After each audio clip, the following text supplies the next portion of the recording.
aviaiza ny famonjenay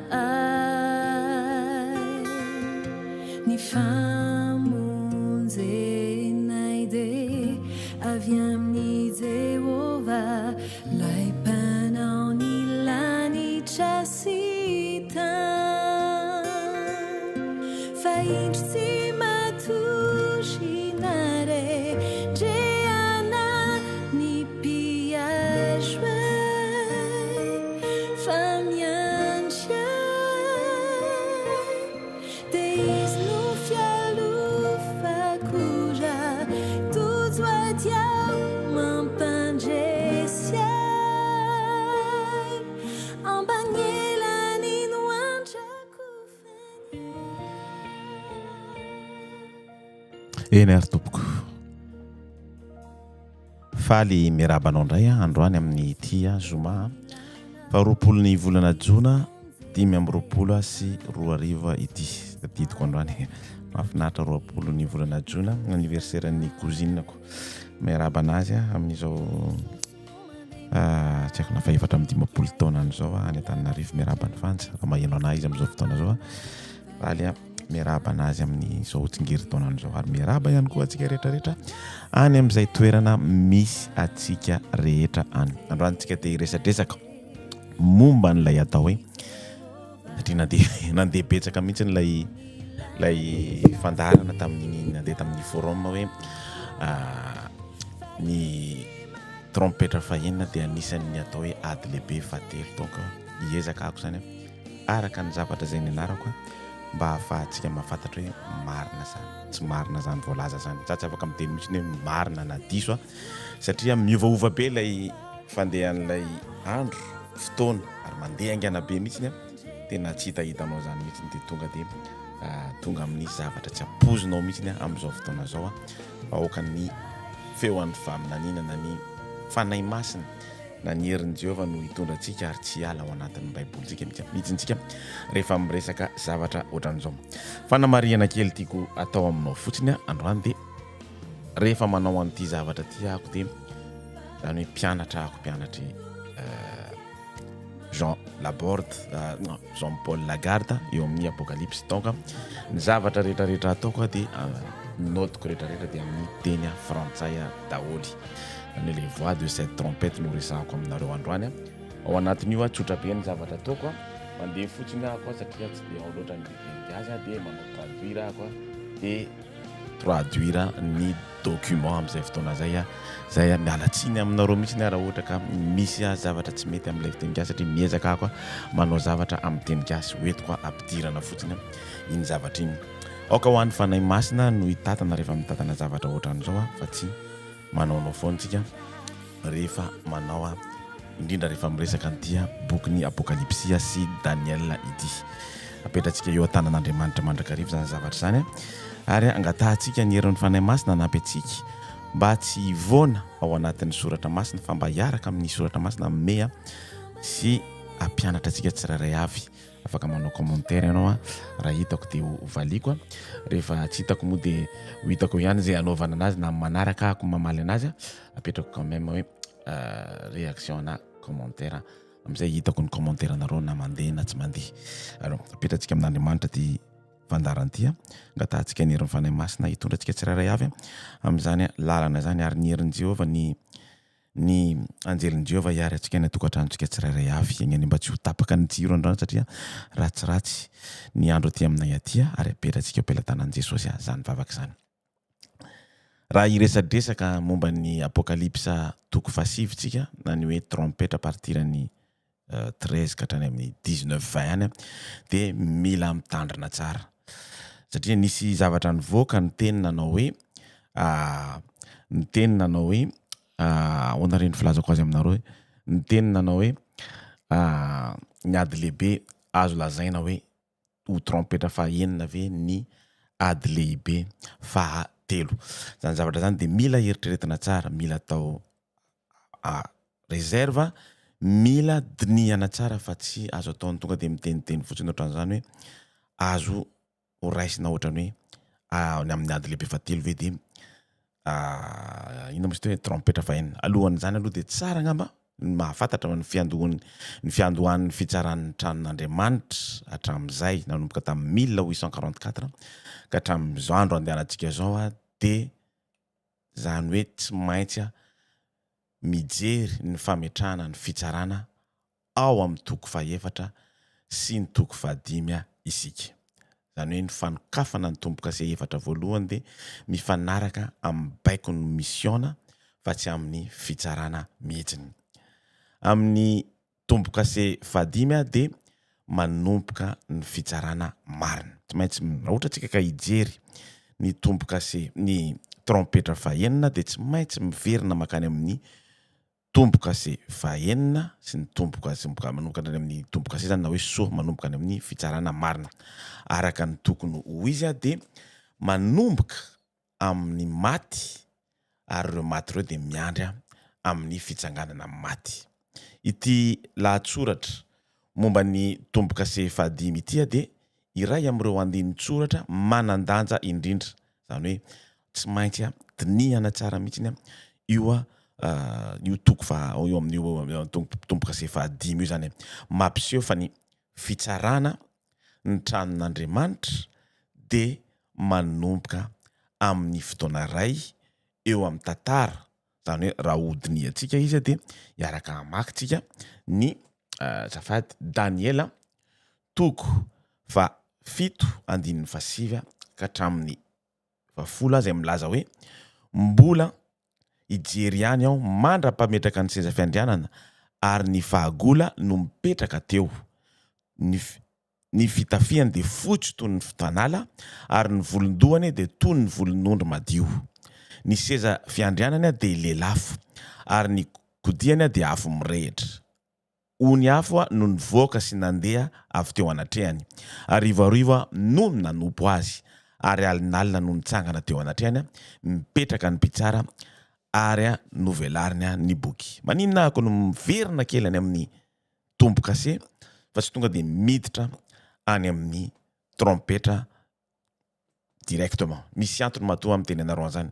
Ao amin'ny asan'ny apôstôly toko 7:10 andininy faraka amin'ny 30 dia milaza hoe i apôstôly Petera apôstôly Petera zafady amin'ny apôstôly amin'ny Petera voalohany toko 4:7 ny apôstôly Petera dia niteny hoe fa tonga ny andro hiatombohan'ny fitsarana hatrao amin'ny ankonan'Andriamanitra ary miatomboka araha miantomboka amintsika izany dia anao ahoana kosa ny havarahany izay tsy manaiky ny filazantsara an'Andriamanitra. Eo tsika dia efa mahita hoe misy zavatra ifatohan'ilay fitsarana zany hoe ilay trompetra efa tafiditra ao anatin'io sahady amin'izay fotoana zay hoe aiza ho aiza ny toerana misy atsika amin'izao fotoana zao. Teny izy hoe miatomboka amin'ny fitsarana ny ankonan'Andriamanitra. Zany hoe ao anatin'ilay tombo-kase fahadimy dia efa hitantsika tsara fa efa nisy ny fitsarana an'ireo olona ireo izay nomena andro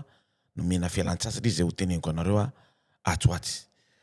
Ireo olona ireo dia tsy maty izy ireo araka ny efa tsy haiko na nataoko ato anatin'ny texte mbola nataoko tsy maty ireo olona ao anatin'ireo ao amin'ny Kristy tsy maty izy ireo. Ny maty ao amin'ny Kristy dia toa tsy manana paharetana rehefa miteny hoe mandra-pahoviana no hitsaranao. Io dia mbola miresaka foana ny ao anatin'ilay tombo-kase fahadimy amin'izay fotoana zay. Zany hoe na maty ary izy ireo dia tsy manam-paharetana fa manana pasiansy mahay miandry an'Andriamanitra ary nomena fialan-tsasana izy ireo. Notenenina izy ireo raha notenenina hoe ireo fanahy ireo mba hijanona hiala sasatra ao aorianan'ny fitsarana azy ireo.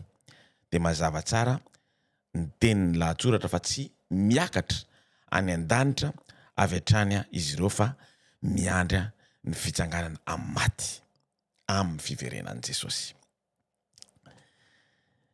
Ny fiafaran'ny maty azavain'ny lahatsoratra mazava tsara fa maro ireo martyra mbola avy anatevin-dahatra azy ireo tsaroa fa fotoanan'ny fanenjehana ara-pivavahana isika amin'izao vanim-potoana zao. Zany hoe nanomboka tany amin'ny 1844 hatramin'izao mandra-pahatonga ny fiverenan'i Jesosy na mandrapatonga ny farany fitsarana ny velona dia izy foana ny maritiora tsy maintsy misy foana ny maty ao amin'i Jesosy amin'izay fotoana izay.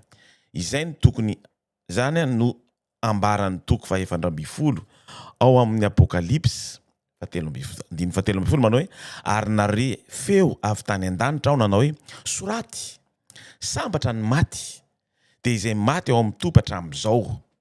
Eny hoy ny fanahy fa hitsahatra amin'izay nisasarana izy fa ny asany manaraka azy. Tadidinanao tsara, mandrapitsahatra ny fitsaharana, mandrapatonga n'ilay tsy misy tsony ny ahoana re filazana zany tsy misy tsony ny miverina ny arinana hoe retour en arrière. Rehefa tena miteny Jesosy hoe aok'izay dia mbola misy foana ny martyra ary tsy marina amintsika tsy maintsy misy foana ny fanenjehana ho an'ny olona mitazona ny didin'Andriamanitra araka ny tokony izy. Satria rehefa miditra any amin'ny Apokalipsa toko 7 tsika makany amin'ny 7:20 dia mahita fa mbola isy ny fanenjehana amin'izay fotoana izay ary mahamay azy zany fanenjehana zany. Ary nareo feo avy tany an-danitra ao naveriko sambatra ny maty dia izay maty ao amin'ny topo hatramin'izao. Eny hoy ny fanahy fa hitsahatra amin'ny asasarany izy fa ny asany manaraka azy. Hiditra eo amin'ny fanokafana ny tombo-kase 9 amin'izay aritsika. Fananiko natao mihitsy ny tombo-kase 10 ho fitsarana ny maty sy ny tombo-kase 9 satria misy antony be mihitsy ny alohany hijerevantsika hoe alohany hitenenantsika hoe ny ady lehibe 3 ve dia tena lay lazaina hoe ahoana re filazana hoe tombo-kase ina moa hoe trompetra 9. Ndao ho jerevantsika ao amin'ny Apokalipsia toko 9 andininy 12 hatramin'ny 17. Iaraka maky an'izany sika amin'ny anaran'i Jesosy. Ary nahita aho rehefa novahany ny tombo-kase 9 dia nisy oro-tany mafy ary tonga mainty tahaka ny lamba ny volonosy fisaonana ny masoandro ary tonga tahaka ny rà avokoa ny volana ary ny kintana tamin'ny lanitra dia niraraka tamin'ny tany toy ny aviavy nanitsana ny voany voany manta raha ozongozon'ny rivotra mahery izy. Janona kely eo ahako. Io fotsiny dia efa azosika amatarana hoe ady lehibe 3 ve anisan'ny trompetra 9 mbola eo amin'ny tombo-kase 9 atsika io ho toizako 17 dia lasa tahaka ny taratasy voaorona ny lanitra ary ny tendrombohitra sy ny nosy rehetra dia nafindra ny ala tamin'ny toerany.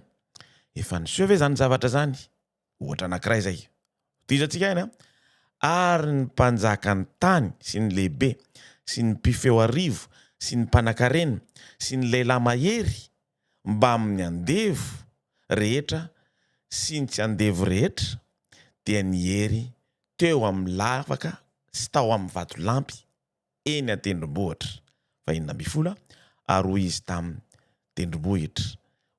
tendrombohitra sy ny vatolampy mianjera aminay ka feno zahay amin'ny tavan'ilay mipetraka eo ambonin'ny seza fiandrianana sy amin'ny fahatezerany zanak'ondry 17 fa tonga ny andro lehibe ny fahatezeranyireo ka iza no mahajanona. Tadidio tsara zay, iza no mahajanona. Fanontaniana goavana be zay idadavantsika valiny rehefa hiditra any amin'ny trompetra 9 zay iza no mahajanona, iza no mahajanona. Ny fomba fiasa klasika misy fomba anankiroa rehefa mamakivaky an'io tombo-kase 9 io tsika. Ny fomba fanao mazatra amin'ity latsoratra ity dia mahita ny apahany amin'ny fahataterahany taloha sy ny apahany amin'ny fanatanterahana zany amin'ny zavatra ho avy. Ohatra fotsiny ny horohorontany dia efa nisy tamin'ny mavesatra be mihitsy tamin'ny 570 tany hoany tany Lisbonne tany Portugal. Ny fahamahizinan'ny masoandro tamin'ny 770 narahy ny endriky ny volana mena ary ny fianjaran'ny kitana tamin'ny 330 tany hoany. Ny fiemoran'ny lanitra, ny fietsehan'ny nosy sy ny tendrombohitra ary ny tahotra ny olona dia napetraka eo amin'ny fiverenan'ny Kristy angamby zany zavatra zany. Veriko izay satria misy tetika hoe ary ny mpanjakan'ny tany na hoe dia lasa tahaka ny taratasy voaorina ny lanitra ary ny tendrombohitra sy ny nosy rehetra dia nafindra ny ala tamin'ny fitoerany. Ary ny mpanjakan'ny tany sy lehibe sy ny mpifehy ariva sy ny mpanakarena sy ny lehilahy mahery mba amin'ny andevo rehetra sy ny tsy andevo rehetra dia nihery teo amin'ny lavaka sy tao amin'ny vatolampy eny an-tendrombohitra. Ary ny teny tamin'ny tendrombohitra sy ny vatolampy izy ireo minjeraha aminay. Zany hoe io zavatra io ireo zavatra ireo dia mbola tsy hita. Ary mavesabesatra ihany na ny mijery an'ity io takelaka io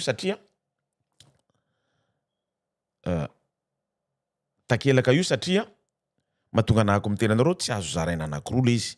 Mandreraka ny manao anazy fa zany hoe azo zaraina anankiroa le izy fa ny voalohany dia mety zavatra efa nisy fa nitranga, fa ny faharoa zavatra mbola tsy nitranga mihitsy ireo amin'ny teneny koa ty arinareo.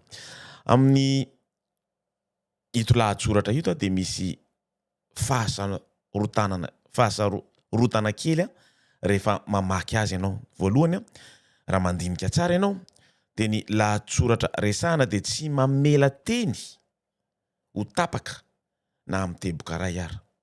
Faharoa, ny lahatsoratra dia mametraka fifandraisana misy antony sy ny vokatra ny hetsika na ahoana filazako zany fanambarana teo aloha sy ny tahotra teraka izany fanambarana zany. Izany hoe tsy tahotra tsy misy dikany na tsy mitombony zany fa izay no hamarin'ny zavatra rehetra teo aloha. Izay tsy azo tononona, zany hoe tsy azo efa presque 2 siècles teo eo angamba no nisy an'izany zavatra zany. Ary farany tsarovy tsara fa raha mipetraka ireo zavatra ireo io apokalipsa 2:7 tomboka sy 9 dia tsadio tsara fa ny tomboka sy 7 ny boky voaisy tomboka sy tsy mbola nosokafana ny didim-pitsarana ary tsy ho azo akatona ny didim-pitsarana. Veriko indray mbola tsy voasokafana mbola tomboka sy 7 mbola tsy voakitika amin'io fotoana io. Raha tsy haiko manazava anazy ohatrany tsy haiko manazava anazy aminareo amin'ny teny gasy ohatran'izay fahazahoako anazy amin'ny teny gasy. Akoatran'izay tsy misy proof fa nanomboka ny fitsarana ny velona mandrakizao aloha. Mbola tsy misy ny proof. Hoentsika anazavana izy ity dia misy fandalinana anankiray ao amin'ny Joël ao. Joël satria raha mamaky an'ny Joël rehetrarehetra anao dia miresaka momba ny fiavian'i Jesosy koa Joël. Ny volana menamena izay omeny Joël mpaminany atsika ny fanalahidiny. Tsy haiko nataoko ato izy na tsy nataoko raha tsy vetivetika aloha. Ao amin'ny Joël 3:7 na amin'ny baiboly hafa izy zay 2:25 na 2:28 na 2 tsy haiko. Ary raha isy fahagagana eny amin'ny lanitra sy ety amin'ny tany aho ary any azafady ary anisy fahagagana eny amin'ny lanitra sy ety amin'ny tany aho dia rasy afo ary setroka mitankosina. Maro ireo andalan-teny momba ny fahamahizinan'ny masoandro izay hitantsika ohatrany Isaia azafady Isakany soratako Isaia 7:7 Ezekiel 2:37 Joël 2:10 na koa le mivakitsika teo Joela 3:5 Matthieu 4:20 sy 7:20 Marka 3:7 ary ny Apokalipsa 8:12 ny roa amin'ireo ihany no miaraka amin'ny volana menamena toy ny ra zany hoe izay hitantsika ao amin'ny Apokalipsa 9 eo ampiandohan'ny tombo kase 9 sy izay hitantsika ao amin'ny Joela 7:7 zay ny vakiko niaraka taminareo teo hoe fakana eny amin'ny lanitra aho sy ety amin'ny tany aho dia rasy afo ary setroka mitakosina. Amin'ny fotoana ny orana avy amin'ny fanahy zany nahidiny tamin'ny vahoakan'Andriamanitra noho izany dia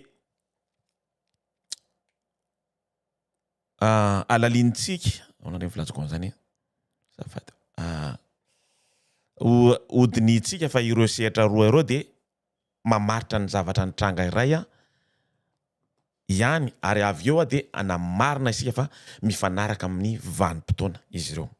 Ny zavatra mitranga tamin'ny taona 5:7 na 7:7 sy ny 3:30 sy 7:00 na dia mahagaga sy tsy napozina aza zany dia tsy nanana ny alehibeany ka tsy mifanaraka amin'ny fahatanterahany faminaniana. Amin'ny akapobeany afaka miresaka momba ny apahany sy ny zavamisy eo atoerana isika ary isika samy mino fa ho tanteraka ny fahatanterahany fiteny faminaniana rehetra zay voalaza ao amin'ireo boky izay nolazako aminareo reo amin'ny ho avy. Nampiatra ny faminaniany Joela tamin'ny androny nampiatra ny faminaniany Joela tamin'ny androny koa ny apôstôly Petera. Fantatsika tsara angamba ny oram-panay tamin'ny Pentecoste dia ny tena mahatalanjona tokoa tiako tsy nisoratako ary ny famantarana sasany toy ny horohorontany dia niaraka tamin'ny fahafatesan'i Kristy teo amin'ny hazo fijaliana saingy kosa tsy azo lazaina fa tsy afa-tsy hoe tanteraka amin'ny apahany ny faminaliany Joela. Avy ny orana tamin'ny vanim-potoana voalohany miandry orana isika manomboka amin'ny vanim-potoana farany araka ny voalazan'ny Jeremia 4:20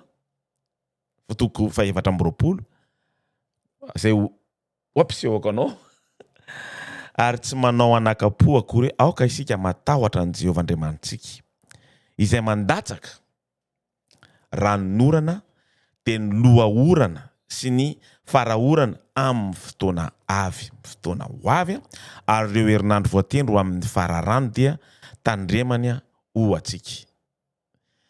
Mialohan'ny andron'ny tompo manapirofo ny fotoana nitrangany zany faminaniany Joela izany dia hitranga alohan'ny fotoana fohy alohan'ny andron'ny tompo tsy maintsy hidina amintsika ninona ataontsika io ranon-orana farany io zay voalaza ao amin'ny Jeremia 5:4 io mbola tsy tonga eo amintsika ilay ranon-orana farany amin'izao fotoana zao mbola tsy afaka miteny mihitsy ntsika hoe ito ady lehibe fa 10 ito ady lehibe fa 3 ito dia anisan'ny trompetra fahenina araka ny hita ao anatin'ny soratra Baiboly. Joel 3:7 dia averiko any na koa ao amin'ny Baiboly hafa izy eo amin'ny 2:3 ary anisy fahagagana eny amin'ny lanitra sy ety amin'ny tany ao dia rasy afo ary setroka mitankosina. Azonareo le izy. Toy izany koa ny andininy ao amin'ny Apokalipsa 9 dia mahatonga antsika atakatra fa mbola tsy tonga any amin'ny faran'ny tantara isika. vakitsika tsara le izy teo ny nosy sy ny tendrombohitra de nafindra tamin'ny toerana misy azy ireo mbola tsy tonga zany zavatra zany ny nosy toy hoe mandray an'ity zavatra ty ahako de afindrako eto maketo mbola tsy tonga any nafindra amin'ny toerana manokana izy ireo misy azy ireo izy ireo fa ao amin'ny apokalipsa toko fa 9 raha nosoratako okay andininy fa 7 sy fa 20 amin'ny loza 7 na hoe kopy fa 7 de manjavona ireo nosy ireo tiniko ny nametraka anazy ho vakitsika miaraka izy ary ny fa 7 de napidina tao andoviany tamin'ny rivotra de nisy feo mahery ny voaka avy tao amin'ny tenipolo teo amin'ny seza fiandrianana nanao hoe vita de nisy elatra sy feo kotrokotroka ary isy horohorontany mafy izay tsy mbola nisy toy izany hatr'izay nisy ny olona tetỳ ambonin'ny tany eny tsy mbola nisy horohorontany mafy be sy lehibe toy izany mbola tsy tonga zany amin'izao fotoana azy mbola tsy hitatsika zany nahita ny Lisbonne mahita karazana horohorontany tsika fa mbola tsy tonga io horohorontany mafy sy lehibe toy izany fa 7 ary ny tanàna lehibe de vaky hotely toko ohatrany hoe États-Unis, Canada, ny Europe ray manontolo ary rava ny tanàna ny firenena maro ary Babilôna lehibe de notsarovana teo anatrehan'Andriamanitra mba homena azy ny kapoaka ny divainy fieretany fahatezerany ary ny nosy rehetra nandositra ary ny tendrombohitra tsy hita intsony mahazana be zany rehefa tena mandinika isika de alohan'ny fahatezerana na ao anatin'ny fahatezeran'Andriamanitra de matahotra no mitsoka ny fahatezeran'Andriamanitra ireo lehibe miaramila sy ny gouvernementa isan-karazany angamba ny tenin'izy ireo teny izy ireo hoe izay mampiseho ny fahatahorana fa saingy tsy midika akory zany fa ahita ny fahatezeran'Andriamanitra hatramin'ny farany izy ireo araka ny hitatsika ao anatin'ny baiboly ny fahatezerana de ho avy any aorinany miaraka amin'ny fahagagana sy ny loza 7 izay ho avy de ho hitatsika ao amin'ny apokalipsa toko 5 andininy voalohany ary hitako fa indro nisy famatarana raikotany an-danitra sady lehibe ny mahagaga de anjely 7 izay nanana ny loza 7 na le atao hoe coupe fléau farany satria ireny no ety mahatateraka ny fahatezeran'Andriamanitra ny fiantson'ny olona n'Andriamanitra hoe ilay mipetraka eo ambonin'ny seza fiandrianana de mampiseho fa mahita ny fisehoan'ny zavatra ho fitsaran'Andriamanitra izy ireo azo inona fa efa miparitaka be eo amin'ny vahoakan'ny afatra momba ny didim-pitsarana misy teny mahafinaritra be anankiray zay ao amin'ny Joela ao milazalaza hoe teo ambonin'ny tendrombohitra izy iona i Jehova i Joela eo amin'ny andininy toko 7 andininy 5 zay milaza hoe ary nazovo ny antsony anaran'i Jehova de ho afa mandositra fa ao atendrombohitra Jona de milaza fa ny famonjena de hoeo atendrombohitra Jona ho hitatsika fa zava-dehibe io fanazavana an'io Joela toko 7 io mba hanamafisana ny fifandraisana amin'ny faminan'iny Joela sy ny fanombohan'ny tombo-kase fahaenina mbola ao anatin'ny tombo-kase fahaenina tsika mbola tsy miditra amin'ny trompetra ako tsy hiditra amin'ny trompetra voalohany ka hatramin'ny fahaefatra koa satria ny tombo-kase voalohany ka hatramin'ny fahaefatra tsy mikasika antsika olombelona mihitsy fa ny tombo-kase manomboka amin'ny tombo-kase 5 fahaenina any vao mikasika ny olombelona raha ohatra ka hidirantsika fa tsy hidirantsika satria tombo-kase fahaenina no hidirantsika trompetra fahaenina ny tonga de hidirantsika zany hoe ny trompetra voalohany ka hatramin'ny fahaefatra azafady tsy mikasika momba ny olombelona mihitsy fa momba ny ekosistema ny tombo-kase 5 sy fahaenina any vao miditra ny momba ny olombelona zany hoe fitsarana famotopotorana ny efa maty sy izay rehetra mbola hiditra ao anatin'ilay fahafatesana na le hoe martyr sy ny fitsarana ny velona sy ireo azay tsy mino an'Andriamanitra tadio fa na miteny ara izy any amin'ny apokalipsa toko 7 andininy fa 7 ireo tsy mitandrina ny lalako sy ny karazany de betsaka no very fa rehefa mandeha lavidavitra kokoa tsika makany amin'ny Babilôna ngeza indrindra sy ny karazany dia mbola misy olona voavitra niezaka nanao an'izay azony atao mahatonga an'Andriamanitra miteny mivoay ianareo tao amin'ny Babilôna avy miverina ty amiko. Zany hoe mbola misy Andriamanitra tsy na dia misy ara ilay torotoro sy ny karazany rehetrarehetra ao anatin'ilay trompeta ohatrany hoe mametraka antsika hoe mampitandrina antsika hoe mampatsiahy antsika hoe tonga le fotoana miverena ty amiko. Iza no afaka ho velona.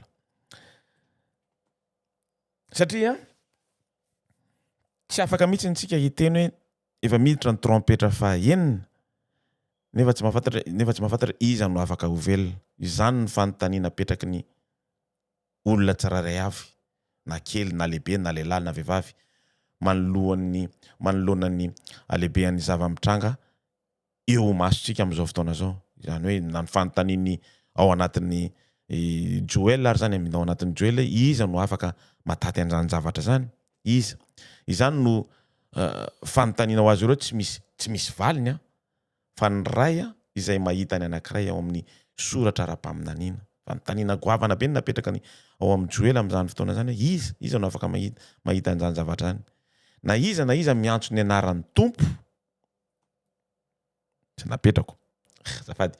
Na iza miantso ny anaran'ny tompo.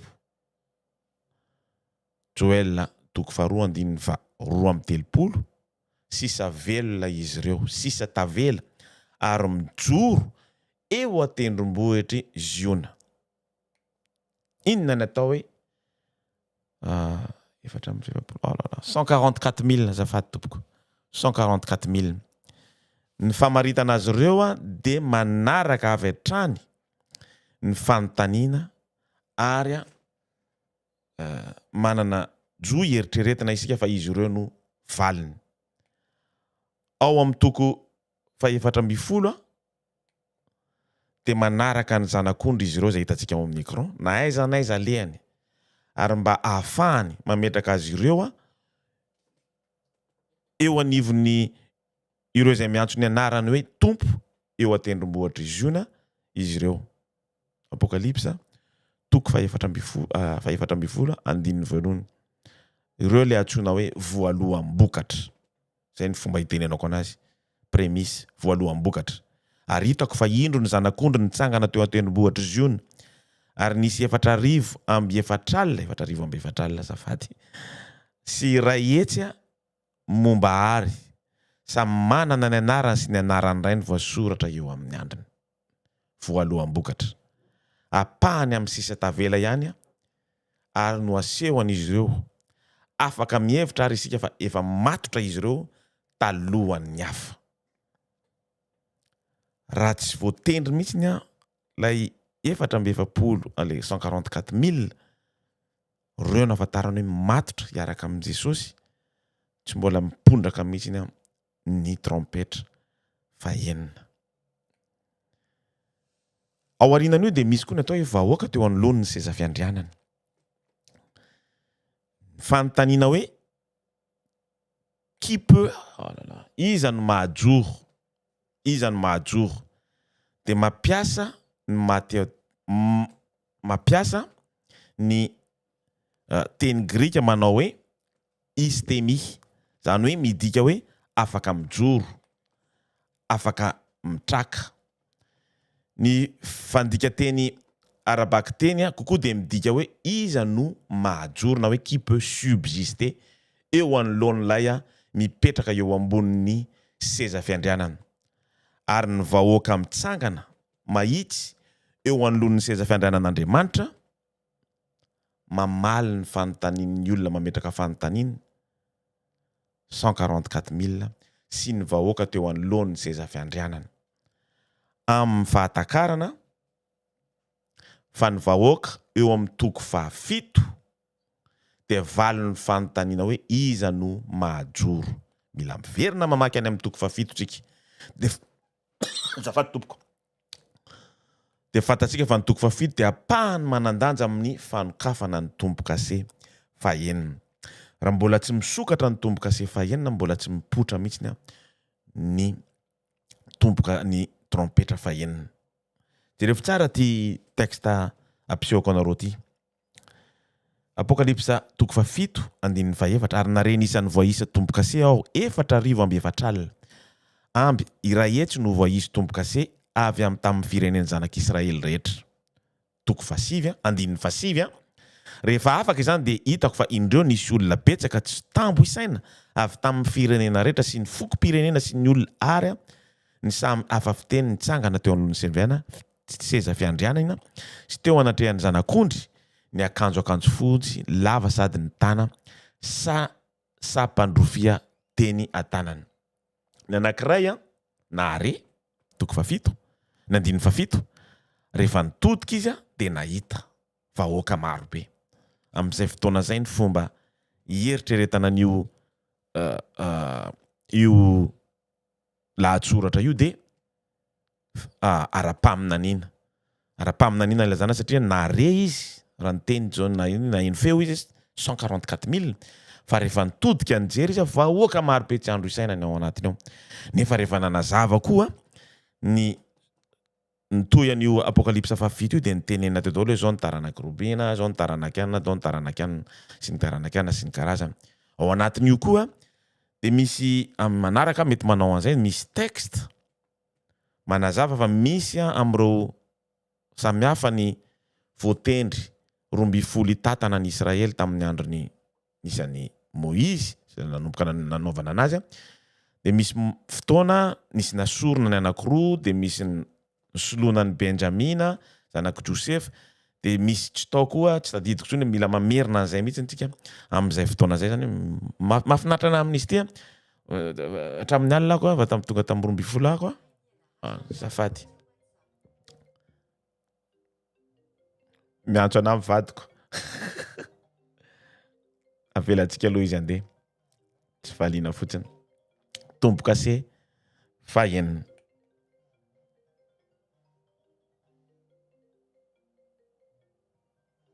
mialatsiny oh là là miinsiste be izy non tsy tiako tapahana le izy tsy tiako tapahana le fiarahako aminareo. Voilà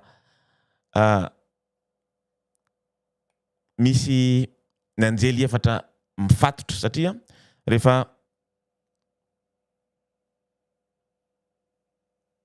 trompeta fahiny niditra amin'ny trompeta fahiny antsika ny anjely efatra mifatotra ok ny arovana ny Israely marina mba tsisy ok sy ny zay nandikako anazy amin'ny écran koa ato ok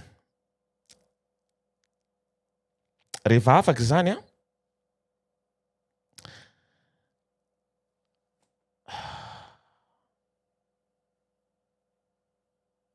safady tena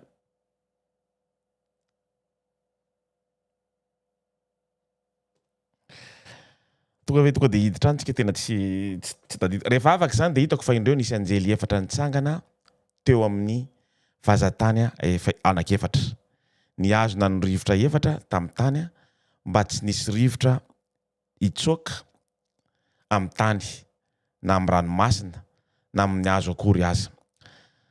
Ary hitako fa indro nisy anjely hafa koa niakatra avy tany amin'ny fiposahan'ny masoandro manana ny fanomboakasehan'Andriamanitra velona ary izy niantso ny anjely efatra izay navela animban'ny tany sy ny ranomasina tamin'ny feo mahery nanao hoe aza manimba akory ny tany na ny ranomasina na ny hazo mandra-panisy tombo-kase eo amin'ny andriny mpanompon'Andriamanitra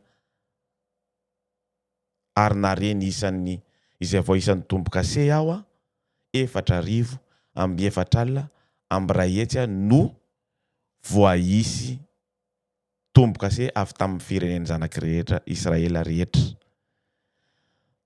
Trompetra fahenina zay tsika voahiditra amin'ny trompetra fahenina. Alohan'ny hidirako amin'ny trompetra fahenina eto tsika zao dia tsara angamba misy mialatsiny fa tena lasa tapahan'ny vadiko kely lay aingam-panahiko mialatsiny mialatsiny. Alohan'ny idirana amin'ny trompetra fahenina dia tsara angamba ny tenenako anareo hoe tiako ampahafantarina anareo hoe iza marina no mitondra ity firenena ity. Mitondra ity tontolo iainantsika ity amin'izao fotoana zao. Betsaka no mieritreritra hoe ny mpanao politika. Betsaka no mieritreritra hoe satana. Betsaka mbola mieritreritra ihany koa mbola eo Andriamanitra sy ny karazany. Betsaka miteny hoe ireo mpanan-karena isan-karazany, Jeff Bezos sy ny karazany ireo satria ireo mbola mandidy sy ny karazany. Misy boky anankiray zay izy. Le démasqué ny titrany, soratany tsy tadidiko le izy, tsara hoviditsika zay rehefa mianatra boky ny baibolitsika. Le démasqué dia ferme anankiray ao États-Unis matanjaka be mihitsiny. Ny mitondra an'ity tontolo ity iainantsika ity amin'izao fotoana zao dia ny vola. Vola, argent na hoe ny financement international. Zany hoe io groupe anankiray io no mandidy. Io groupe io afaka miteny hoe Trump tsy ilaiko intsony ianao, teroany. Tadidinareo nisy problème président Trump niteny hoe ilaiko canal de Panama. Dia voavidin-jareo canal de Panama. Ahoana ny fomba nazahoan'ny Amerikana ny canal de Panama amin'ny fanjakana sinoa, na hoe le mpanan-karena sinoa. Satria mi-existe ny atao hoe Black Road. C'est ça, oh là là, nazara le boky ao anatin'le démasqué nahitanareo an'izay Black Road, misy amin'ny Vanguard, misy be da be zareo anatiny ao. Zay no tamizahako nividy an'le boky à l'époque mitetina eo amin'ny 11 000 milliards de dollars ny vola tazomina na iandraiketany manerana amin'izao tontolo zao. 11 000 milliards de dollars. Amin'izao fotoana zao izy nanao mise à jour entre 15 à 20 000 milliards de dollars. Prévu na hoe amin'ny ho avy hatrany amin'ny 2028-2030 35 000 milliards de dollars. Aza mieritreritra nareo hoe Sinoa matanjaka be ohatran'izao. Ny anina matanjaka santuna ny monétaire ny financement international ny Sinoa santunany reny zavatra reny. Misy ny Sinoa matanjaka fa santunany reny. Fa ao New York ao brokely tsisy dikany izy. Brokely tsisy dikany ao anatin'le boky. Rany brao même pas 4 mètres carrés. Dia reo olona reo no migere mitatana ny vola rehetrarehetra eto ambonin'ny tany. Na ny banky, reo ny afaka miteny hoe A+, A++, sy ny karazany Black Road. Misy koa ny Vanguard araka ny teneniko anareo teo sy ny karazany rehetrarehetrany. Donc reo afaka miteny amin'ny mpanao politika hoe vitatreo ny aferanao, mijanona treto ianao. Zay mahatonga an'ireo mpanan-karena be mampiasa ny vola ao amin'zareo. Zany hoe olona anankiray no mitatana anazy io dia matakatra hatrany amin'ny 15 000 milliards de dollars ohatran'ny teneniko anareo ohatran'izay. Ao ihany koa manomboka monsieur le atao hoe hitatana an'le hoe bitcoin, mitatana an'le hoe reloto fataontsika reo PMU, reo karazany zavatra rehetrarehetra na any amin'ny resaka momba ny manimba ny atmosfera ohatran'ny hoe BNP no Banque Nationale de Paris no ampiasainy zareo ny volany dia iny vola iny hoentiny zareo anarina ny fako rehetrarehetra maloto avy any amin'ny Europe mandeha any Afrika sy ny karazany reny.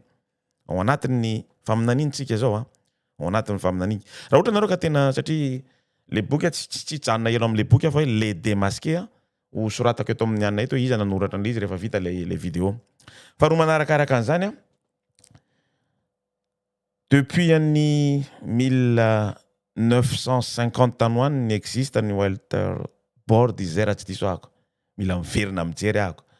Ao anatin'le boky ao koa izay raha tsy diso ako. Zany hoe ny mpanan-karena rehetrarehetra eto ambonin'ny tany dia mandeha mivory isa-taona any Hollande ao anatin'le hôtely hoe tsy dia Bellboard izay na tadidiko tsony.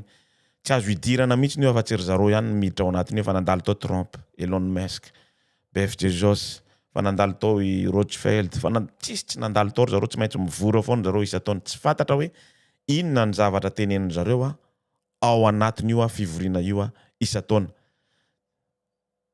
Misy protection be ao anatin'io toerana io misy fiarovana ngeza be mihitsy misy hélicoptère manodidina io na ny journaliste raha tsy afaka na mivoaka raha zareo de misy manontany de tsy afaka mamiteny mihitsy hoe inona ny zavatra hosoratany tenenin zareo sy ny voasoratra ao anatiny hoe ny ahoana ny fiafarany ty tany ty inona ny tokony atao sy ny karazany. Ajanoko iny tsetratratra fotsiny le démasquer le boky izay afaka jerenareo amin'ny internet izy satria manomboka mamoaka anazy be da be amin'ny internet ny olona fa tao anatin' le boky atao hoe le démasquer no nahitandrareo an'ireny zavatra reny de nanaovandrareo vidéo de miteny fotsiny nareo hoe Black Road ao États-Unis ao New York de hitanareo daholo ny mitondra an'izao zavatra rehetra zao. Trompetra fa enina. Fa namoaka texte ako amiko manokana de safady tsy io ny tiako avoaka fa le anankiray. Voilà. Amiko manokana de mitovitovy amin'ny trompetra fahadimy ny trompetra fahenina. Izany hoe mbola hoavy fa kosa mila mitandrina isika amin'ny fiovahan-javatra isan'andro. Zany hoe tsy maintsy misy mise à jour foana, zany hoe tsy maintsy misy zavatra miova foana ao anatiny ao. Ohatra ny hoe ny ady ara-tsimika, nukleary, pozina ara-tsimika sy ny hafa ihany koa. Te handefa vidéo te handefa son kely aminareo androany nalefan'olona tampoka fa mbola tsy sahako satria ohatra mieritreritra an'ity zavatra ty au fait nisy son mivoaka tany hoe za tsy menatra miteny an'le izy misy baril na menaka tonga ao Tamatavy tao madio be nefa misy pozina io ohatrohatran'izay zany fa ndraso fa avoakako aminareo izy manaraka fa tsy avoakako aminareo androany. Zany hoe misy pozina simika sy ny hafa ihany koa. Zany hoe le anjely anakefatra zay ny fatotra vakitsika aloha le texte. Ok. Apocalypse 7:13 ary ny anjely fahenina nitsoaka de nareo feo ary tamin'ny tandroko ny altara volamena eo anatrehan'Andriamanitra aho. Nanao tamin'ny anjely fahenina izay manana ny trompetra hoe fa ao ny anjely efatra izay mifatotra any Eufrata. Ony lehibe de novahana ny anjely efatra izay voaomana ho amin'ny ora sy ny andro sy ny volana ary ny taona mba hahafaty ny apahatelo-ny olona. Ny anjely efatra izay mifatotra any Eufrata ny fahafantarako azy de famoazana ny herin'ny fanahy ratsy. Famoazana ny herin'ny fanahy ratsy zany hoe tsika amin'ity zavatra ty fa miditra any amin'ny dimension hafa mihitsiny. Mety mitentsika hoe ady lehibe fahatelo io fa rehefa tena dinianao tsara le izy de raha ohatra izy ka namohana io de famoazana ny herin'ny fanahy ratsy. Délié ozy izy amin'ny teny frantsay. Afana eo amin'ny toerana misy azy ireo. Raha iverina kely any amin'ny boky fafitotsika de mahita ihany koa fa anjely anakefatra nitazona ny vazatany anakefatra mandra-pavoa tombo kase ny vahoaka voafidy zay hitantsika ao amin'ny Apocalypse 7:1 manao hoe rehefa afaka izany de hitako fa indreo nisy anjely efatra nitsangana teo amin'ny vazatany anakefatra niazona ny rivotra efatra tamin'ny tany mba tsy nisy rivotra itsoaka tamin'ny tany na amin'ny ranomasina na amin'ny hazo akory. Zany hoe dingana iray hafa amin'ny fanafahana ny herin'ny ratsy ny manafaka ireo anjely efatra ireo. Izany hoe ny fanahy an'Andriamanitra de miataka tanteraka, miataka tsikelikely eto ambonin'ny tany. Tsy noho ny fiatombon'ny hoe fahantrana na ny hoe faharerahana na ny hoe faharesena na ny marary na ninona fa hoe fa noho itsika olombelona tsy mandray lay fahamarinana avy any amin'Andriamanitra intsony. Veritsika kely le texte. De novahana ny anjely anakefatra izay vahaomana ho any amin'ny ora sy ny andro sy ny volana ary ny taona mba hahafaty ny apahatelo ny olona. Vahana ireo zavatra satria le olona tsy mihaino intsony de tsy maintsy mivana. Verena kely tsika indray any amin'ny tantaran'ny Job. nisy moyen job tadiditsika tsara angamba niakatra afaka niakatra sy nidina de inona ny zavatra teneniny tamin'Andriamanitra fa ao ane ozy izy asorony anjelo miaro an'io olona tianao io de ataoko zay anaovako anazy de ho hitanao fa tsy ho tianao izy ohatrohatran'izay ny fahitako an'ity zavatra ty fa ty kosa itsika efa ny olona rehetra zay mitandrina an'le didy folo efa voatomboka se eo amin'ny toko fafito am'izay fotoana zay ny olona rehetrarehetra tsy mino tsy nanaraka lay torohevitra lay lalàna tratra nito zavatra mahery ny alana ito ferovana matanjaka be misy pahagagana ito de afaka miditra tsy moramora satana manao an'izay tiano ataony ny Eufrata moa ve tokony afantatra ny Eufrata manondro ireo firenena zay mandalo amina renirano anankiray ary atakatra fa ireo firenena de ho sehatra iray amin'ny ady goavana manaiky an'izany ahako zany hoe ijery ao amin'ny Eufrata de mandalo an'i Babilôna ao amin'ny renirano iray zay mikorina manerana an'i Babilôna sy mahita ao amin'ny misy zava-miafina ao amin'ny Babilôna ny zavatra rehetra zay hita ao amin'ny Apocalypse azo tenenina hoe zava-miafina ao amin'ny Babilôna koa misy renirano Babilôna fantatsika tsara ho izy Babilôna am'izay fotoana zay mandalo amin'ny renirano reny Eufrata azo lazaina koa Eufrata ao amin'ny faminaniana ao anatin'ny Babilôna koa zany zavatra zany zany hoe ny alehibean'ny ady de tsy mamela antsika heritreritra fa voafetra ihany ny fanenjehana ny vahoaka an'Andriamanitra tsy voafetra ho an'ny fanenjehana ny vahoaka an'Andriamanitra aradrary ny mieritreritra fa fifandonana miatrika amin'ny Moyen-Orient miakatra moyen afovoan'ny atsinanana Moyen-Orient izay fatatsika fa manana fototra na fantarana maneran-tany lay ady miseho ao amin'izao fotoana zao raha ho tohizantsika tsara izy ao amin'ny Daniel tiako na soratako ao amin'ny Daniel toko mbola tsy tia tokony hivoaka ao amin'ny Daniel toko faraiky amby folo fa andiny fa efapolo ka hatramin'ny fadimy amby folo de misy andala teny ao amin'ny faraiky amby folo manorotsoritra ny ady tany Moyen-Orient io afovoany atsinanana teo amin'ny mpanjakan'ny avaratra sy ny mpanjakan'ny atsimo raha ohatra ka jerevantsika izy ny Mede Persa sy ny karazany reny azo adika amin'ny ohatra na arabaky teny hoe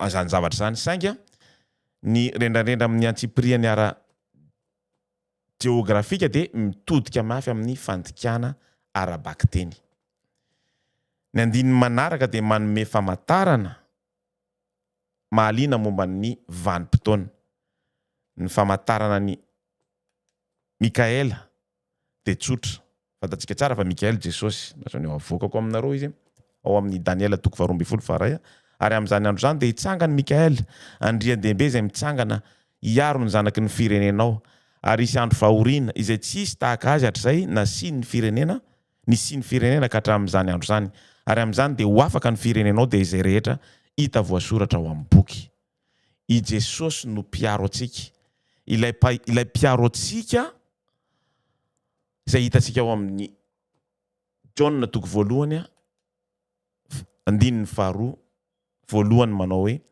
anaka izany zavatra izany no soratako any aminareo mba tsy anotanareo ary raha misy manota de manana solovava mpiaro atsika izy ao amin'ny ray isika de Jesosy Kristy lay marina akoatran'izany izy de anisan'ilay lalahy mitafy lin izay hita ao amin'ny Daniel toko fafilo ao amin'ny toko fafolo izay hitatsika ao amin'ny toko faharoa amby folo zany hoe efa niona tamin'ny mpaminany Ezekiela toko fasivy andininy fatelo zay tsy nataoko tato izy raha tsy diso ako Daniel 12 tsy nataoko tato le izy ok izay manambara manana latabatra fanoratana eny an-tanany ary fantatra fa mpisorona be atsika Jesosy ny zava-misy fa mitsangana Mikaela sy ireo zay voasoratra eo amin'ny boky de hita ho voavonjy de mampiseho fa niasa de amin'ny fotoanany trompetra sy ny marimarina kokoa amin'ny fitsarana ny tranon'Andriamanitra. Veriko ihany Mikaela dia mijoro toy ny mpiaro ny vahoakany, fa koa ho toy ny mpitsara rehefa tapitra ny didim-pitsarana. Ao amin'ny Apokalipsa ny fitsarana ny tranon'Andriamanitra. Amin'izay fotoana izay dia voamarika ny feon'ny trompetra fahafito. Ah là là. Miala tsiny mandreraka. Sady mandeha direct am'le azafady tonga dia mandeha direct eto am'le directako le satria tsy afaka manao ninina mihitsy na lavy tapaka izy satria miala tsiny. Miala tsiny indrindra tompoko.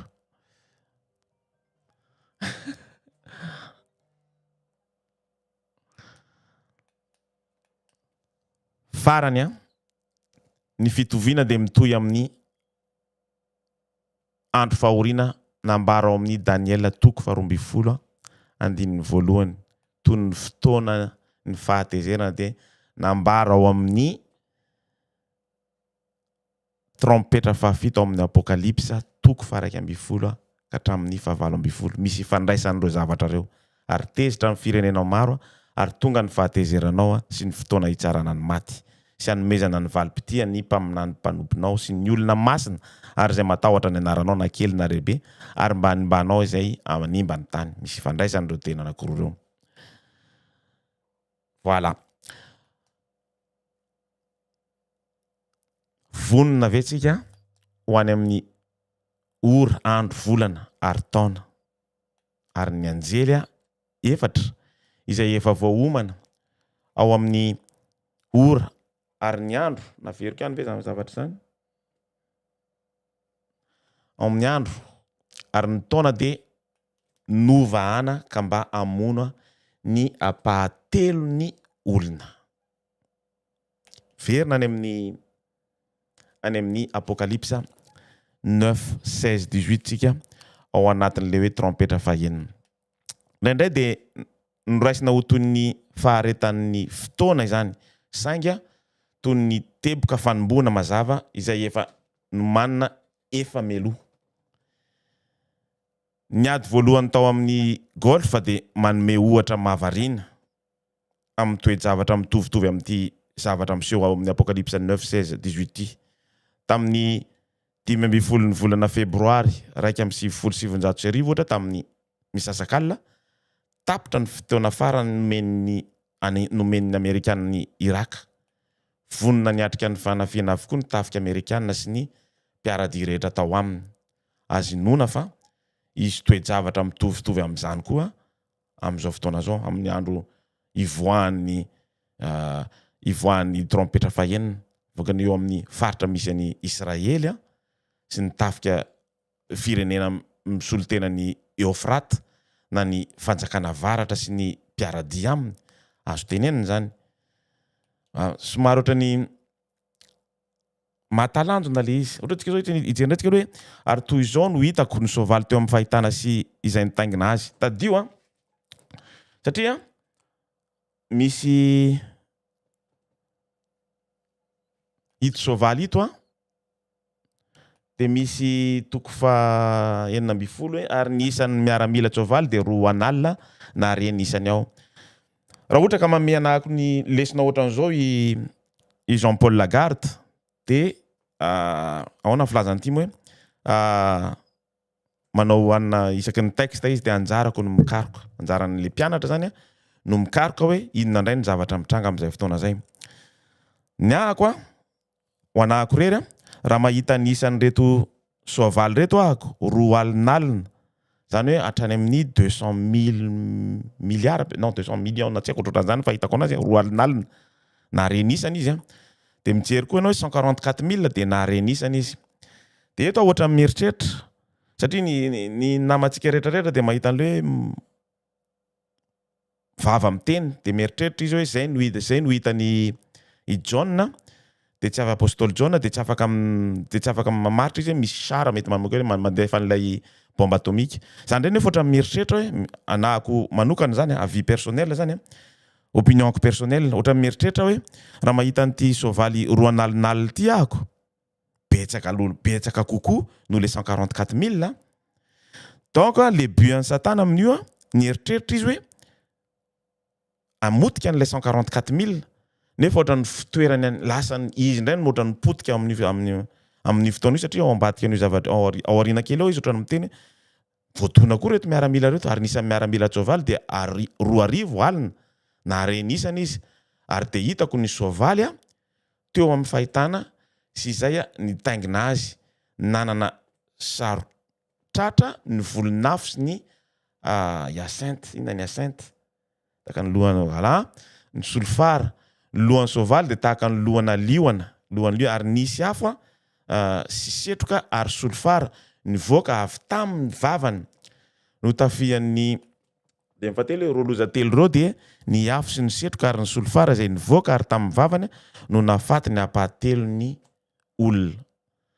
Raha ohatra ka dinihetsika roa alina amin'ny maro anisy miisa 10 000 miaramila ao anatiny araka izany miresaka mpiady zany eo amin'ny raha ohatra ka tena atao ny calcul zay fotsiny nitany zay ny hoeniny eo amin'ny 200 tapitrisa anoanany zany amin'ny lahatsoratra azonareo ny tiako tenenina ka raha 200 izy miaramila reo azotsika tenenina hoe ny olona ny apahatelon'ireo olona reo satria ao amin'ny teny frantsay izy mazavazava kokoa satria ery ambony misy miteny hoe maty ny apahatelony aty amin'ny aorianan'le ady misy miteny hoe apahatelon'le olona mety mieritreritra hoe le miaramila no voadona amin'izay fotoana izay.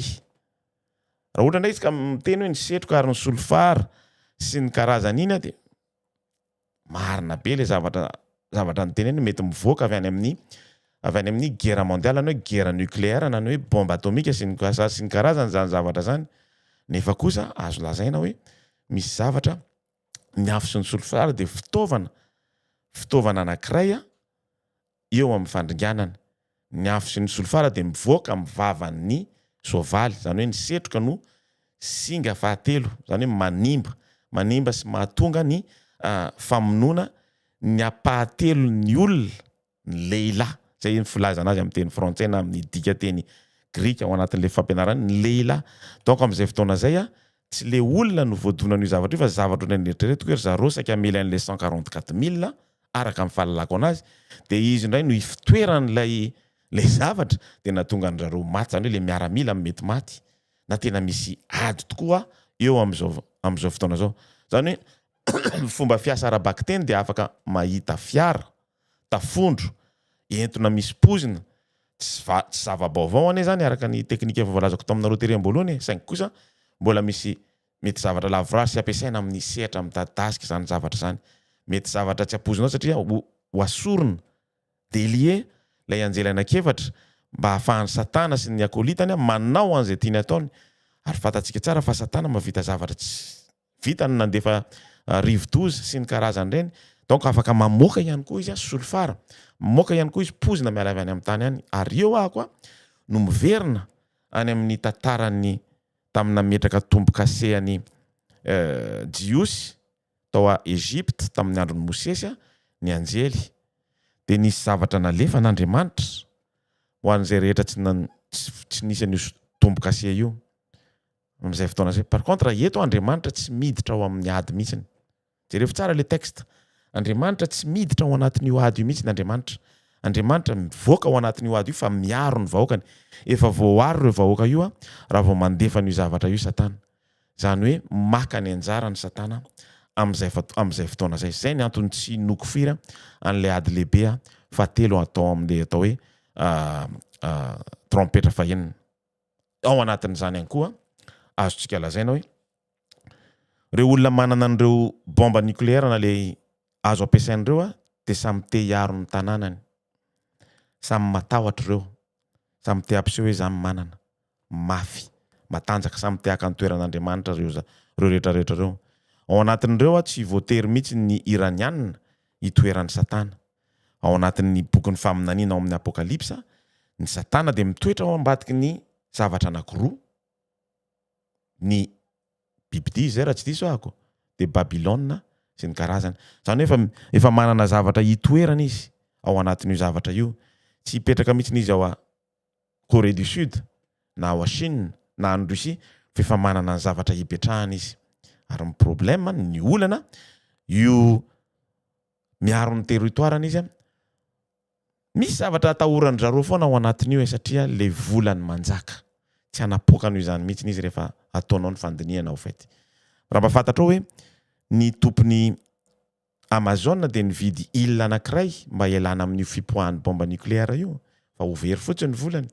Mpanan-karena maromaro efa mividy île any ananina rehetrarehetra ny manana document an'izany ahako fa ho very fotsiny io zavatra io. Zany hoe tiako zavatra ho tenenanao itsika rehetrarehetra dia afaka maminany araka an'le zavatra netiko maly. Misy fotsiny lesona hoentin'ny pasteur nianatra baiboly sy ny karazany izay nianatra an'ireny zavatra ireny dia omeny anao ny andininy rehetrarehetra ao amin'ny anina eo dia anjaranao no mikaroka rehefa hoe ty zany makatsy, ty makatsy, ty makatsy, ty makatsy. Ohatrohatran'izay no fanaovako anazy. Ny apatelon'ireo olona maty satria maty ny afo setroka ary solofara ireo lehilahy ireo. Ao amin'ny teny grika izy ao amin'ny teny frantsay na anglisy izy tena amin'ny teny mihitsy hoe lehilahy fa tsy olona. Lehilahy fa tsy olona dia azo inona fa apahatelon'ireo mpiady ireo maty ireo.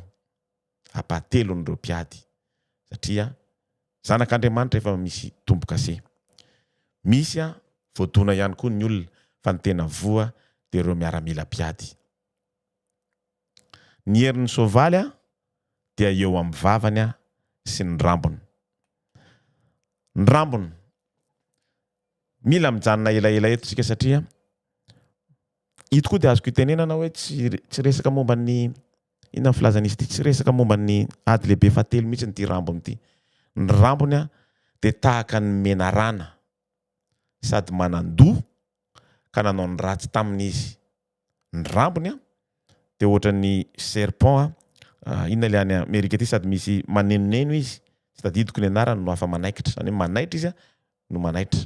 Zany hoe rainy laingy. Zany hoe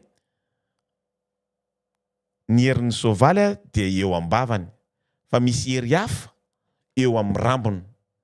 Ny trompetra fadimy dia manome antsika fahafahana ahatakatra kokoa fa ny herin'ny rambo dia herin'ny famitahana amin'ny alalan'ny laingy, amin'ny alalan'ny faminaniana diso, amin'ny alalan'ny fitenenana hoe hevitra isan-karazany mba tsy hanarahanao izay tenin'Andriamanitra araka ny tokony izy.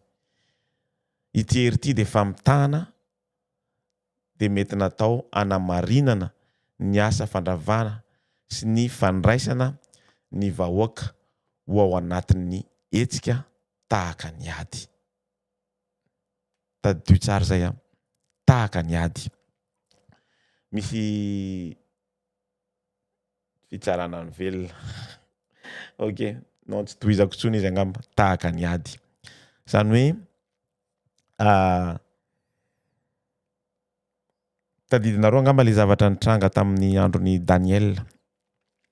Dia nisy zavatra anankiray nasaina nitsangana ngeza be dia tsy maintsy natao izay ondrian'ny jiosy rehetrarehetra tao. Dia izy telo lahy ihany no tsy niondrika. Nanao resadresaka anareo ako tamin'ny herinandro lasa iny ny momba ny atao hoe ny mpanjaka vavy ny lanitra.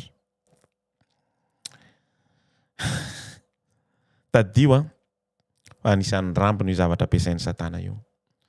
Zany hoe ho forseny ianao hiondrika sy hangataka vavaka amin'ny mpanjaka vavy ny lanitra. Ho forsena, ho terena ianao hiondrika sy hangataka amin'ny mpanjaka vavy ny lanitra. Raha vao tsy manao an'izay tiany ataona ianao dia enjehana. Nefa ianao amin'izay fotoana izay tadio fa tsy hanatahotra satria efa voaaro. Ao anatin'ny apokalipsa 7:20 dia misy an'ireo olona natsoina nefa tsy mibebaka. Zany hoe ireo olona sisa izay tsy matin'ireo loza ireo tsy mibebaka tamin'ny asa tanany mba tsy hivavaka amin'ny demony sy ny sampy volamena, volafotsy, varahana, vato ary ny mpanjaka vavy ny lanitra, ny hazo izay mahita na mandre na mandeha ary tsy mibebaka tamin'ny famonoan'ny olona azy na tamin'ny skidy na tamin'ny fitsangajangana na tamin'ny alatra na tamin'ny tsy fanarahana sabata de notafiany de ny apahatelon'izy ireo ho hitatsika any arina ny apahatelon'izy ireo de ho rava nefa kosa araka ny teneniko anareo any arina any fa ao arinany trompetra fahenina de misy fibebahana avy amin'ny olona sasany zay mahagaga satria Andriamanitra mbola niteny mivoanareo tao ao anatin'ny Babel ao anatin'ny Babilôna tsy fantatro fotsiny hoe amin'izay fotoana zay ve voavitra reo olona reo sa ahoana satria niezaka ny bebaka izy tompoko ry rahalahy ranabavy tsotra ny teniko raha mbola ao anatin'ny fitsarana famotom-pitorantsika mbola tsy voatomboka kasehy mbola tsy hita lay miorina ny tany mbola tsy hita lay tendrombohitra avadika eto amin'ny lasa maketo makary amin'ny toerany magosy makary amin'ny droite makary amin'ny atsimo avaratra mbola tsy hitanao ny mpanjaka mbola miteny hoe menjera aminay ry tendrombohitra mbola tsy hitanao menamena be mihitsy ny volana de efa misy miteny areo nefa nahita akoatra ny karazany ny masoandro lasa maintimainty miaraka amin'ny volana sy ny karazany mbola tsy tonga any amin'ny trompetra fahenintsika saingy kosa io dia anisan'ny atao hoe alerte fanairana mba ahafahantsika tsirairay avy mitandrina fa misy fitsarana ao an-danitra ao zany hoe etsika anankiray hamantaran'Andriamanitra antsika mba ahafahantsika miverina hitovy amin'ny Jesosy Kristy satria tsy afaka anao ninina mihitsy tsika tsy afaka azo ny fanjakan'ny lanitra mihitsy tsika raha tsy miverina ohatra ny zazakely ny antony de tsotra satria ito tenako maloto ito tsy azoko entona any amin'ny fanjakan'ny lanitra raha hoentiko any amin'ny fanjakan'ny lanitra ito tenako maloto ito tsy miezaka ako manao an'izay ahafahako mahazo an'ilay ohatra ny zazakely de mety hiverina zany any aoriana any ary fantatr'Andriamanitra zay no mahatonga anazy manapaka hoe enao voafidiko enao tsy voafidiko zany hoe andrarantsika no miezaka mangataka ny fanahin'Andriamanitra mba hanampy atsika mba ahafahantsika mahazo an'izay toetra misy fahamarinana zay tsy vitavita moramora izy ity satria tsy maintsy misy ny asa tsy mila misy ny fahamenarana tsy mila matahotra maty ary tsy mila miemotra fa mandroso hatrany mandroso miakatra tsy moramora de manakatra hatramin'ny farany satria efa eo daholo ny marika rehetrarehetra sy ny fotoana rehetrarehetra ahafantarana hoe efa eo akaiky izy azadino mijery raha ohatra nareo ka afaka mahita na mijery amin'ny internet ary hoe iza moa le atao hoe le démasqué intéressant be mihitsy mba ahafantaranareo hoe iza ny olona iza no mitondra ny titanty olona anankiray fotsiny no migere amin'ny financement mondial olona anankiray na hiteny ary ny président antsika hoe tany Arabie Saoudite izy nakavola tsisy dikany olona anankiray ao Amerika no mitatana ny firenena rehetrarehetra eto ambonin'ny tany izy no manana ary ny projet de hatrany amin'ny 35 000 milliards de dollars hatramin'ny 2030 zay ny afaka hozaraiko aminareo mialatsiny fa ohatrany raha nataoko amin'ny teny français de mety moramora tamiko amin'ilay zavatra efa notiko ato tsy maintsy manao traduction de ohatrany misahirakirana kely any satria tsy araka an'le nieritreretiko le izy tsy nanana fotoana nandefasana anazy tany amin'le mpitsara anazy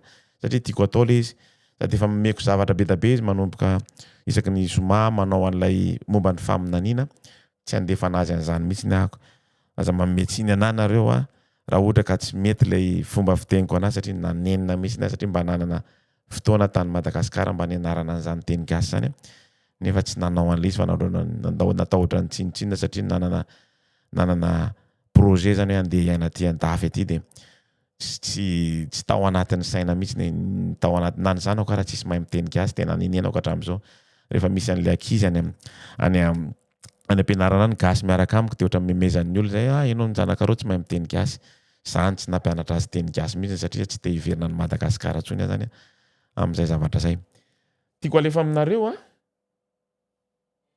tiako alefa aminareo le izy zany ndray tsy matahotra zany mihitsy nisy zavatra nalefan'olona anankiray zay tiako alefa aminareo tsy matahotra mandefa anazy satria tsy haiko le izy na marina satria tsy fantatra hoe ny véracité-ny ve a tena miexista sa tsy miexista zay fotsiny natahorako sao de miteniteny foana nefa kosa azotsika alefa angamba ok azotsika alefa angamba lasy vetivetiky any azotsika alefa le izy azotsika alefa le izy a Allo ty message ty ataoko vocal fa tsy kamo be anoratra fa lavalava le izy.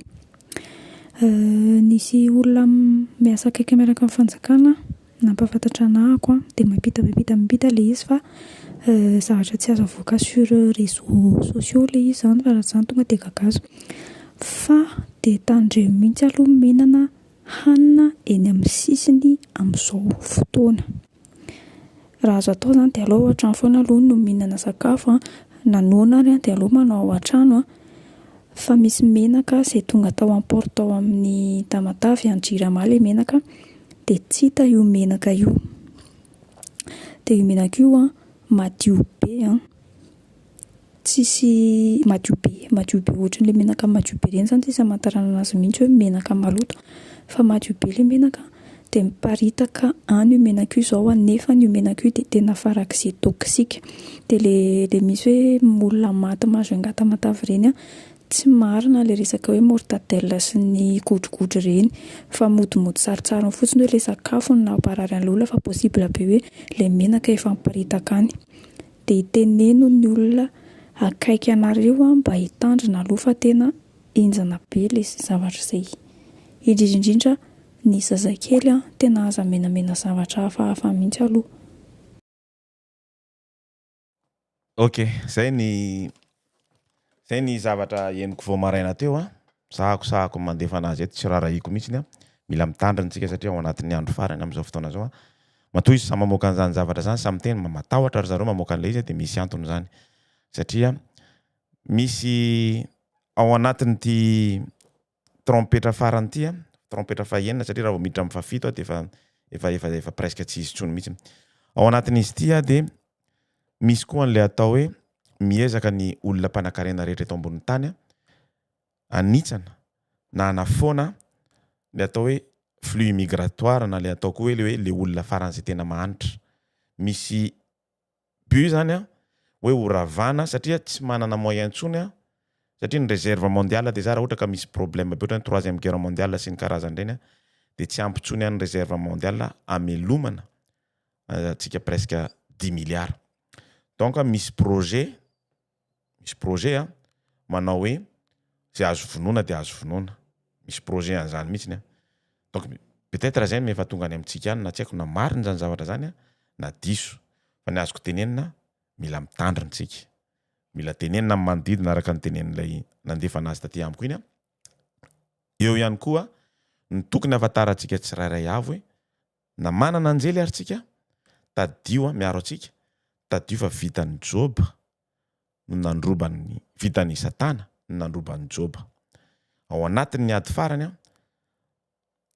raha mbola voatazo n'Andriamanitra aloha ilay anjely anankiefatra mbola tsy midely eny mbola afaka mivavaka tsika mbola afaka mifona mbola afaka mibebaka mbola afaka miantso ny anaran'Andriamanitra araka ny tokony izy fa rehefa tsy eo tsony io ka hitantsika hoe tsy manaraka an'ilay zavatra ao anatin'ilay didy folo important be mihitsy io dia tadio fa ho very azy itsika olombelona rehetrarehetra. Tandrema tompoko arao tsara zay zavatra enonareo mety anao anazy amin'ny teny frantsay mety mazavazava kokoa misy ngamba mety nazava aminareo ny zavatra teneniko fa mirary herinandro mirary faran'ny herinandro sambatra ho anareo ary mirary sabaty satria manomboka sabaty tsika manomboka ny anay moa manomboka amin'ny 12 latsaka aty ny any Madagasikara efa manomboka mitandrema tompoko. Bonne journée daholo.